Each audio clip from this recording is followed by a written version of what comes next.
أعوذ بالله من الشيطان الرجيم بسم الله الرحمن الرحيم शुरू अल्लाह दे नाम नाल निहायत तरस करने वाला बहुत मेहर करने वाला। فأزلهما الشيطان عنها فأخرجهما مما كانا فيه وقلنا اهبطوا بعضكم لبعض عدو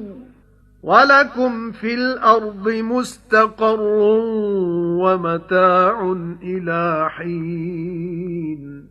فتلقى آدم من ربه كلمات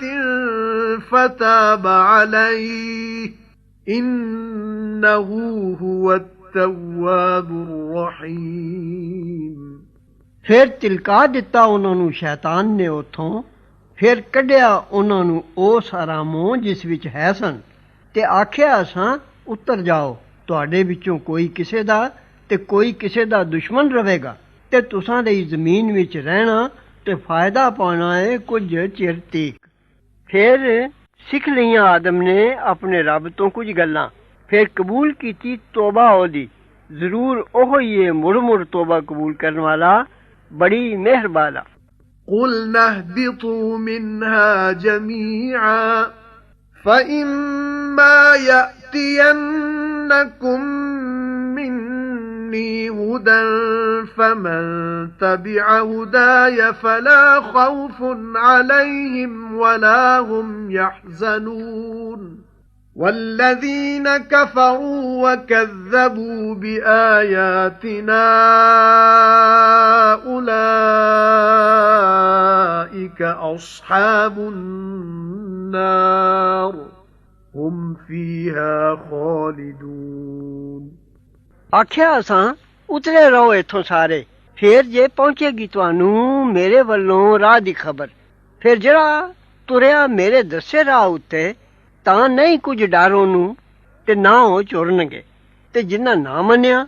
ਤੇ ਝੁਠਿਆਈਆਂ ਸਾਡੀਆਂ ਨਿਸ਼ਾਨੀਆਂ, ਉਹ ਨੇ ਰਹਿਣ ਵਾਲੇ ਅੱਗ ਦੇ, ਉਹਨਾਂ ਉੱਥੇ ਸਦਾ ਰਹਿਣਾ ਹੈ। يا بني إسرائيل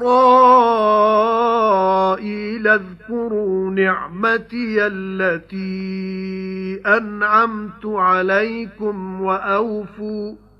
وأوفوا بعهدي أوف بعهدكم وإياي فارهبون وآمنوا بما أنزلت مصدقا لما معكم ولا تكونوا أول كافر به ولا تشتروا بآياتي ثمنا قليلا وإياي فاتقون ولا تلبسوا الحق بالباطل وتكتموا الحق وأنتم تعلمون وأقيموا الصلاة وآتوا الزكاة واركعوا مع الراكعين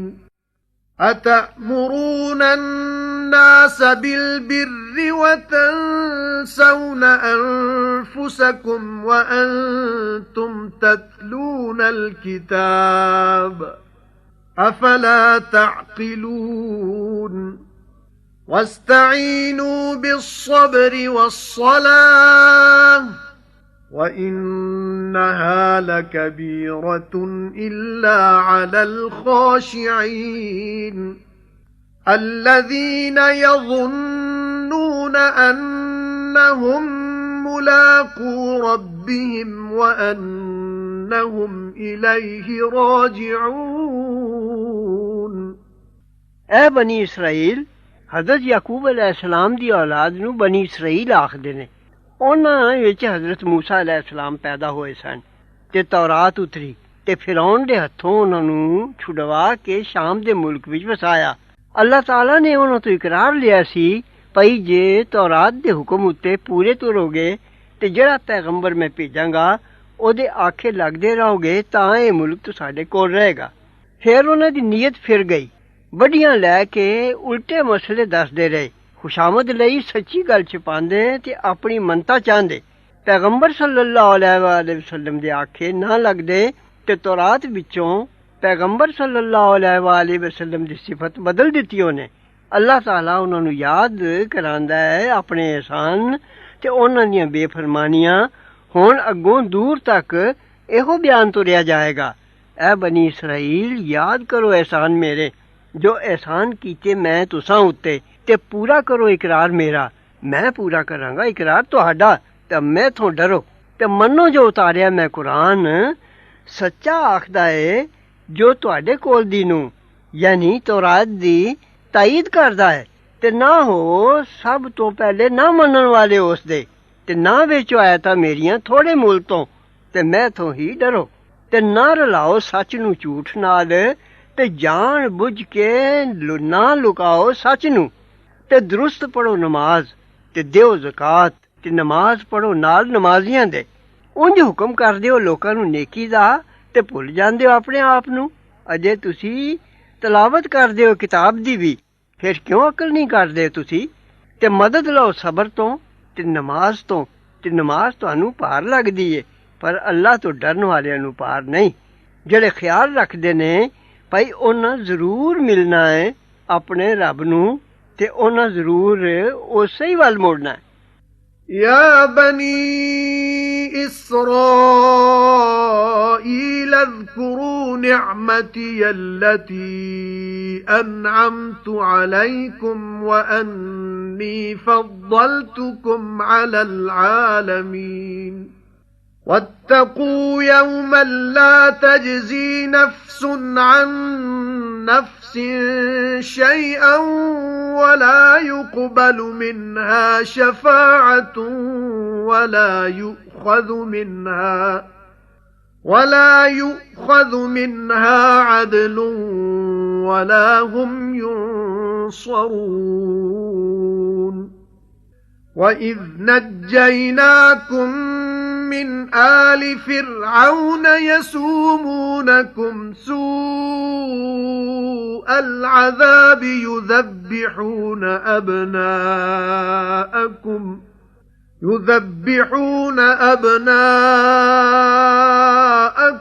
ويستحيون نساءكم وفي ذلكم بلاء من ربكم عظيم وإذ فرقنا بكم البحر فأنجيناكم وأغرقنا آل فرعون وأنتم تنظرون وإذ واعدنا موسى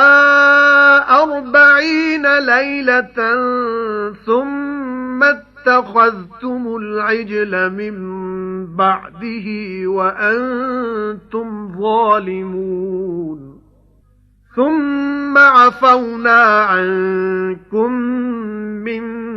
بعد ذلك لعلكم تشكرون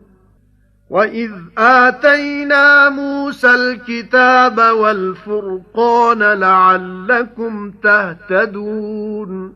وَإِذْ قَالَ مُوسَى لِقَوْمِهِ يَا قَوْمِ إِنَّكُمْ ظَلَمْتُمْ أَنفُسَكُمْ بِاتِّخَاذِكُمُ الْعِجْلَ فَتُوبُوا إِلَى بَارِئِكُمْ فَاقْتُلُوا أَنفُسَكُمْ ذَلِكُمْ خَيْرٌ لَكُمْ عِندَ بَارِئِكُمْ فَتَابَ عَلَيْكُمْ إِنَّهُ هُوَ التَّوَّابُ الرَّحِيمُ وَإِذْ قُلْتُمْ يَا مُوسَى لَن نُّؤْمِنَ لَكَ حَتَّى نَرَى اللَّهَ جَهْرَةً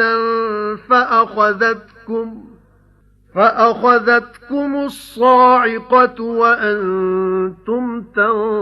تَنظُرُونَ ثُمَّ ثُمَّ بَعَثْنَاكُم مِّن بَعْدِ مَوْتِكُمْ لَعَلَّكُمْ تَشْكُرُونَ وَظَلَّلْنَا عَلَيْكُمُ الْغَمَامَ وَأَنزَلْنَا عَلَيْكُمُ الْمَنَّ وَالسَّلْوَىٰ كُلُوا مِن طَيِّبَاتِ مَا رَزَقْنَاكُمْ وَمَا ظَلَمُونَا وَلَكِن كَانُوا أَنفُسَهُمْ يَظْلِمُونَ اے بنی اسرائیل ਯਾਦ ਕਰੋ ਅਹਿਸਾਨ ਮੇਰੇ ਜੋ ਅਹਿਸਾਨ ਕੀਤੇ ਮੈਂ ਤੁਸਾਂ ਉੱਤੇ ਤੇ ਜੋ ਵਡਿਆਈ ਦਿੱਤੀ ਸੀ ਮੈਂ ਤੁਹਾਨੂੰ ਸਾਰੇ ਜਹਾਨਾਂ ਉੱਤੇ ਤੇ ਬਚੋ ਉਸ ਦਿਨ ਤੋਂ ਜਿਸ ਵਿੱਚ ਨਾ ਕੰਮ ਆਵੇ ਕੋਈ ਕਿਸੇ ਦੇ ਇੱਕ ਜ਼ਰਾ ਤੇ ਨਾ ਕਬੂਲ ਹੋਵੇ ਉਸ ਤੋਂ ਸ਼ਫਾਅਤ ਸਿਫਾਰਿਸ਼ ਤੇ ਨਾ ਕਿਸੇ ਨੂੰ ਚੱਟੀ ਲੈ ਕੇ ਛੱਡਿਆ ਜਾਏਗਾ ਤੇ ਨਾ ਹੀ ਉਹਨੂੰ ਮਦਦ ਮਿਲੇਗੀ ਤੇ ਜਦ